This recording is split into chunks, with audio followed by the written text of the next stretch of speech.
Good morning, শুভ সকাল সবাইকে। সবাই ভালো আছো তো? আজ সোমবার, আর সোমবার মানেই শিব পুজোর দিন। কিন্তু আজকে দায়িত্ব পড়েছে পুরো বাড়ির পুজো করার, কারণ মা সামান্য কাজের জন্য একটু ব্যস্ত। ব্যাস, শটাং চলে গেলাম ছাদে। ছাদে একটা ছোট্ট বাগান আছে। সেই বাগান থেকেই জবা ফুল, টগর ফুল, বেল ফুল, আরো অনেক রকম ফুল তুলে নিলাম। নিজেদের বাগান থেকে ফুল তুলে নিয়ে পুজো করার মজাটাই কিন্তু আলাদা। মা একটু কাজে ব্যস্ত, তাই জন্য ঠাকুরঘরটা গুছিয়েও রাখেনি।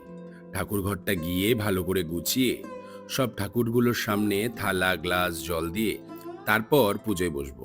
ঠাকুরকে নকুলদানার প্রসাদ দিতে দিতে সেই ছোটবেলার কথাগুলো মনে পড়ে গেল।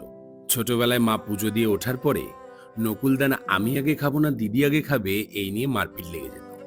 তারপর দেখতাম টিকটিকি খেয়ে নিয়েছে নকুলদানাগুলো। ছোটবেলার এইসব ব্যাপারগুলোর মধ্যে একটা নস্টালজিয়া ব্যাপার রয়েছে। কাল আবার নীলষষ্ঠী ছিল, কিন্তু কালকে সামান্য কাজের চাপে পুজো দেওয়া সম্ভব হয়নি। তাই আজ বাবাকে মালা পরিয়ে বেলপাতা দিয়ে মাথায় জল দিয়ে ঠান্ডা করার একটু চেষ্টা করলাম, কারণ বাবার রাগ কিন্তু আবার সাংঘাতিক।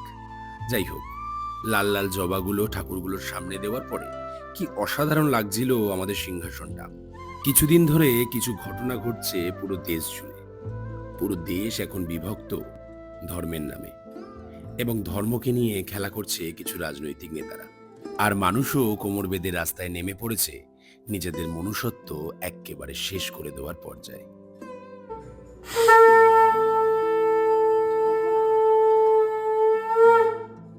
ধীরে ধীরে কলিযুগের অবসান হয়তো এভাবেই হবে। মানুষ নিজেরাই নিজেদেরকে বিনাশ করে ফেলবে, কারণ সত্যযুগ, ত্রেতা যুগ, দাপর যুগের পরে এখন চলছে কলিযুগ।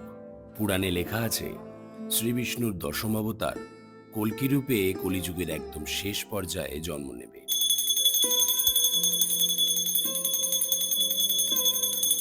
তার আগেই না মানুষ মানুষকে ধর্মের নামে, শাস্ত্রের নামে শেষ করে দেয়।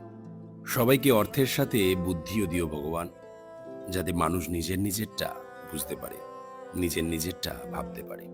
সবাই ভালো থেকো। আজ আসি, টাটা।